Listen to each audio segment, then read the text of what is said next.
Bismillahirrahmanirrahim. Assalamualaikum warahmatullahi wabarakatuh. Dan salam sejahtera buat seluruh sahabat dan sobat IPISO dimanapun Anda berada. Jumpa lagi dengan saya, Suadi Idris Amir, tentunya di acara kesayangan kita, IPISO Rumah Edukasi. Sahabat dan sobat IPISO, pada kesempatan kali ini, saya kembali lagi tampil sebagai Direktur Eksekutif PT Indeks Politika Indonesia (PTIP), lembaga survei dan konsultan politik yang berpusat di Kota Makassar dan di Jakarta. Tentunya dalam kapasitas sebagai seorang analis politik dari PTIP, pada kesempatan kali ini saya ingin membedah tema Nurdin Abdullah mampu imbangi gubernur-gubernur populer di Jawa seperti Ganjar Pranowo, Anies Baswedan, dan Ridwan Kamil, serta Kofifa Indar Parawansa. Namun karena tersandung masalah, Sulsel mencari figur populer sekelas Nurdin Abdullah, sahabat dan sobat. Sahabat dan sobat IPISO, saya ingin menggambarkan kisah perjalanan Nurdin Abdullah. Dia termasuk bupati yang fenomenal di Kabupaten Bantaeng yang mampu mempopulerkan Bantaeng secara nasional, sehingga Bantaeng diliput media-media nasional, dan Nurdin Abdullah selaku bupati pada saat itu sering diundang media-media nasional, media-media televisi, cetak maupun online, karena memang dia dianggap bupati yang berprestasi selama memimpin Kabupaten Bantaeng, dan akhirnya mengantarkan dia menjadi gubernur Sulawesi Selatan. Tentu memang popularitas Nurdin Abdullah bukan satu-satunya jaminan dia bisa maju di Pilgub Sulsel dan menjadi gubernur. Tentu ada kekuatan finansial yang ikut di belakang yang ditopang oleh wakilnya Andi Sudirman yang dibantu oleh kakak adik Sudirman, Andi Amran Sulaiman, dan juga Haji Sam dari Kalimantan, yang membuat Nurdin Abdullah bisa mendapatkan kendaraan partai politik dan akhirnya memenangkan Pilgub. Dan tentu kita semua tahu, dan akhirnya beliau tersandung masalah di 2 tahun setengah masa jabatan dia menjadi Gubernur Sulawesi Selatan, sahabat dan sobat. Namun saya tidak ingin berbicara tentang persoalan yang menerpa Nurdin Abdullah, karena itu sudah lewat. Saya ingin membahas bahwa Nurdin Abdullah adalah tokoh yang langkah, yang bisa dikatakan hampir saja mengikuti jejak Pak Jokowi yang memulai karir politik dari kepemimpinan daerah. Pak Jokowi dari wali kota Solo menjadi gubernur 2 tahunan saja menjadi gubernur dan menjadi Presiden Republik Indonesia, dan sekarang sudah berada pada masa periode keduanya. Nurdin Abdullah seandainya tidak tersandung kasus korupsi, maka yakin dan percaya 2024, bahkan mungkin di 2022 ini, nama-nama Nurdin Abdullah akan menghiasi lembaga-lembaga survei nasional dan juga media-media nasional karena popularitasnya. Karena sebelum Nurdin Abdullah tersandung kasus korupsi, pantauan kami di PTIP, PT Indeks Politika Indonesia, Nurdin Abdullah adalah pesaing dari Sandiaga Salahuddin Uno dari segi popularitas dan elektabilitas dari kawasan Indonesia Timur. Dan tentu kita semua tahu Sandiaga walaupun orang Indonesia Timur, namun dia besar di Gorontalo dan lebih diidentikan dengan putra Gorontalo. Sahabat dan sobat IPISO, walaupun beliau mengklaim bahwa berdarah Bugis Wajo, namun lebih kental publik mengenal sebagai Orang Gorontalo yang lahir di Jakarta, yang lahir di luar Gorontalo, sahabat dan besar di Jakarta sebagai pengusaha sukses nasional, dan saat ini menjadi menteri, sahabat dan sobat Ibis. Pertanyaannya, dengan tersandungnya Nurdin Abdullah, siapa figur di Sulawesi Selatan yang ketokohannya setara dengan Ganjar Pranowo, setara dengan Anies Baswedan, setara dengan Ridwan Kamil, setara dengan Kofifa Indar Parawansa, bahkan setara dengan Sandiaga Salahuddin Uno? Dari pantauan lembaga survei nasional, di luar Sandiaga belum ada satupun tokoh Indonesia Timur, tokoh Sulawesi Selatan pada khususnya, karena kita membahas tokoh Sulawesi Selatan pada kesempatan kali ini, yang memiliki popularitas sekelas Sandiaga Salahuddin Uno, apalagi mengimbangi Ganjar Pranowo, Anies Baswedan, Ridwan Kamil, dan Kofifa Indar Parawansa, sahabat dan sobat. Nah, ini tentu menjadi PR bagi kita di Sulawesi Selatan. Tentu kita sebagai sebuah provinsi yang terbaik di Indonesia Timur, yang terdepan di Indonesia Timur, yang menjadi barometer perpolitikan di kawasan Indonesia Timur, tidak ingin ketinggalan, sahabat dan sobat Ibu semua. Tentu kita ingin memiliki gubernur yang ketokohannya bertaraf nasional. Maaf, saya tidak meragukan sosok seorang Andi Sudirman Sulaiman, pelaksana tugas saat ini. Namun dari segi aspek apapun, dia tidak sejajar dengan Nurdin Abdullah dari segi popularitas, ketokohan, dan pengalaman tentunya. Namun tentu sebagai sebuah figur muda yang baru mengembang amanah sebagai pengganti Nurdin Abdullah, tentu ini menjadi tantangan bagi Andi Sudirman. Apakah dia mampu mengangkat ketokohannya atau tidak ke depan? Mari kita lihat, sahabat dan sobat Ibu. Mari kita lihat seperti apa tokoh-tokoh lain mampu menghadirkan dirinya sebagai calon gubernur yang ketika terpilih menjadi gubernur mampu mensejajarkan diri dengan tokoh-tokoh besar dari Pulau Jawa. Nurdin Abdullah, sahabat dan sobat Ipiso, sejak dari Bupati Bantaeng sudah dibicarakan secara nasional, sudah muncul namanya dalam survei-survei nasional. Artinya sebelum dia menjadi gubernur, dia sudah menjadi tokoh nasional, sudah populer secara nasional. Nah, tentu berbeda dengan figur-figur yang ingin menjadi calon gubernur saat ini, seperti Andi Sudirman yang mungkin akan maju kembali, Adnan Purcita yang mungkin akan maju, Ilham Arif Sirajudin yang mungkin akan maju, Taupan Pawe yang mungkin akan maju, Rusdi Mase, Andi Iwan Darmawan Aras yang mungkin akan maju. Namun tentu kita tidak bisa berkecil hati. Tentu kita perlu optimis bahwa akan lahir tokoh-tokoh yang akan mengikuti jejak Nurdin Abdullah, bahkan bisa melebihi jejak-jejak Nurdin Abdullah dalam wilayah popularitas dan ketenaran politik di kancah nasional.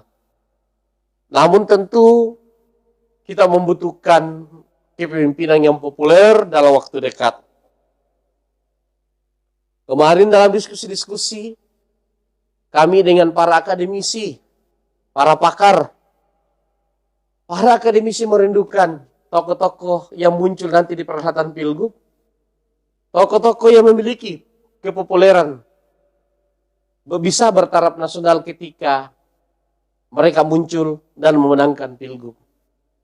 Tidak tanggung-tanggung, bahkan tokoh-tokoh sekelas Andi Amran Sulaiman, tokoh-tokoh sekelas Muhammad Fadil Imran Kapolda Metro Jaya, Andi Sumangge Rukka, diminta untuk memikirkan Sulsel. Namun tentu kita tidak bisa mengabaikan tokoh-tokoh muda seperti Adnan Purcita yang menurut kacamata saya pun kelak akan menjadi tokoh nasional kalau sukses menjadi gubernur. Namun tentu itu bisa terwujud kalau Adnan mampu menjaga karirnya, dan mampu meningkatkan kinerjanya. Nurdin Abdullah bisa menjadi indikator karena sejak dia menjadi bupati, dia sudah menjadi tokoh nasional. Dia sudah dibicarakan secara nasional. Mampukah seorang Adnan Puricita di masa periode kedua dia menjadi Bupati Goa ini mengangkat namanya menjadi tokoh nasional dengan kapasitas baru menjadi bupati, belum menjadi gubernur? Mampukah Topan Pawe dalam kapasitas wali kota saat ini? Ini yang kita tunggu, ini yang kita nantikan. Kalau dilihat politik yang dilakukan tokoh-tokoh ini sampai hari ini, maka menurut saya dia akan sulit mengikuti jejak Nurdin Abdullah yang populer sejak menjadi bupati 2 periode di Kabupaten Bantaeng, dan dia sudah dibicarakan di TV-TV nasional dan akhirnya mengantarkan diri menjadi gubernur. Dan seandainya tidak tersandung kasus korupsi, maka yakin dan percaya potensi Nurdin Abdullah menggantikan Pak JK menjadi wakil Indonesia Timur sebagai calon wakil presiden itu sangat terbuka, sahabat dan sobat Ibson. Karena memang ada banyak hal yang membuat Nurdin Abdullah sangat layak menjadi calon wakil presiden seandainya ini tidak tersandung kasus korupsi, sahabat dan sobat Ibson. Popularitas yang mumpuni, asetabilitas sebagai seorang profesor, dan asetabilitas sebagai seorang yang memiliki jaringan yang kuat sampai ke Jepang dan Korea membuat Nurdin Abdullah dibicarakan secara nasional. Dan sebelum dia tersandung, namanya dikait-kaitkan selalu dengan Pilpres, menjadi perwakilan kawasan Indonesia Timur, sahabat dan sobat Ibson. Inilah yang menjadi PR kita sebagai orang Sulawesi Selatan. Saya bersyukur karena masih ada sosok seorang Sandiaga Salahuddin Uno yang terekam survei mewakili kawasan Indonesia Timur. Karena 2 sosok yang lain seperti Syahrul Yassin Limpo dan Andi Ambrang Sulaiman sampai hari ini belum terekam survei seperti terekamnya Sandiaga Salahuddin Uno, karena memang Andi Ambrang Sulaiman belum melakukan kerja-kerja politik sehingga belum muncul dalam survei-survei dilakukan oleh lembaga-lembaga besar secara nasional. Ini menjadi PR bagi Andi Ambrang Sulaiman kalau betul-betul ingin menjadi tokoh nasional, ingin dilirik sebagai calon wakil presiden, maka belum terlambat bagi beliau untuk membuktikan bahwa dia bisa mensejajarkan dirinya seperti Nurdin Abdullah sebagai tokoh nasional. Mungkin kalau dari segi yang lain, Nurdin Abdullah itu bukan apa-apa bagi Andi Ambrang Sulaiman. Dari segi finansial, itu Nurdin Abdullah akan ketinggalan jauh dari Andi Ambrang Sulaiman. Namun dari segi popularitas dan asetabilitas, nama Nurdin Abdullah jauh melebihi Andi Ambrang Sulaiman dari segi kepopuleran. Begitupun Pak Syahrul Yassin Limpo. Dari segi karir, dia sangat unggul dari Nurdin Abdullah. Tapi dari segi popularitas secara nasional, Syahrul harus mengakui bahwa Nurdin Abdullah seandainya tidak tersandung kasus korupsi akan menenggelamkan Syahrul dan Ambrang dari segi popularitas, sahabat dan sobat Ibsa. Nah tentu karena Nurdin Abdullah tidak bisa lagi tampil di ranah politik dalam kurun waktu 5-6 tahun ke depan karena harus menjalani masa hukuman dan masa hukuman berpolitik. Tentu ini akan membuat ruang-ruang bagi tokoh-tokoh yang lain untuk membuktikan diri bahwa dia tidak kalah dari Nurdin Abdullah. Dia bahkan bisa melebihi Nurdin Abdullah dari segi popularitas. Tapi itu harus dibuktikan dan harus melewati satu tahapan ilmiah, yaitu terekam survei dan terbukti dalam temuan-temuan riset yang dilakukan oleh lembaga-lembaga survei nasional yang terpercaya dan berintegritas, sahabat dan sobat Ibsa. Sulawesi Selatan berharap memiliki gubernur ke depan yang di Pilkada 2029 nanti akan menjadi rebutan tokoh-tokoh dari Pulau Jawa. Kita berharap lahir gubernur yang lebih hebat dari Nurdin Abdullah dari segi ketokohan, dari segi kerja-kerja mencitrakan dirinya, sehingga Sulawesi Selatan tidak hanya dikenal sebagai calon yang memiliki kekuatan finansial saja. Beda Pak JK dulu. Pak JK dulu memang selain dia memiliki kekuatan finansial, dia memang populer. Karena pada saat itu dia dianggap sukses menjadi menteri pada saat itu. Dan roh model kepemimpinan pada saat itu belum seperti sekarang ini. Dulu kalau orang sudah menjadi menteri, potensi menjadi wapres itu sangat terbuka. Namun berbeda sekarang, sahabat dan sahabat ibu, banyak menteri harus menjadi gubernur dulu, harus melewati tahapan gubernur dulu, baru bisa maju sebagai pemimpin nasional. Kenapa? Karena Pak Jokowi efek. Pak Jokowi menciptakan satu pola atau memberikan contoh satu pola kepemimpinan dengan harus dimulai dari wali kota, gubernur untuk menjadi presiden. Nurdin Abdullah hampir mengikuti jejak itu. Seandainya dia tidak tersandung kasus korupsi dan maju sebagai calon wakil presiden, saya yakin siapapun yang mengganti Nurdin Abdullah seandainya tidak tersandung kasus korupsi, potensi besar bisa memenangkan Indonesia Timur. Karena ketokohan Nurdin Abdullah sudah sangat kuat di kawasan Indonesia Timur dan juga secara nasional dia sudah dikenal dan dianggap 5 besar gubernur tersukses di Indonesia atau pemimpin daerah yang tersukses di Indonesia. Sayangnya beliau sendiri yang mencederai itu dengan tersandung kasus korupsi yang terbukti dalam pengadilan dan akhirnya menjatuhkan hukuman kepada Pak Nurdin, Pak Profesor Dr. Nurdin Abdullah, sahabat dan sobat. Kita bedah nama-nama, mampukah Adnan Puricita, mampukah Andi Sudirman Sulaiman mengikuti jejak kepopuleran Nurdin Abdullah? Menurut saya, mereka masih butuh waktu.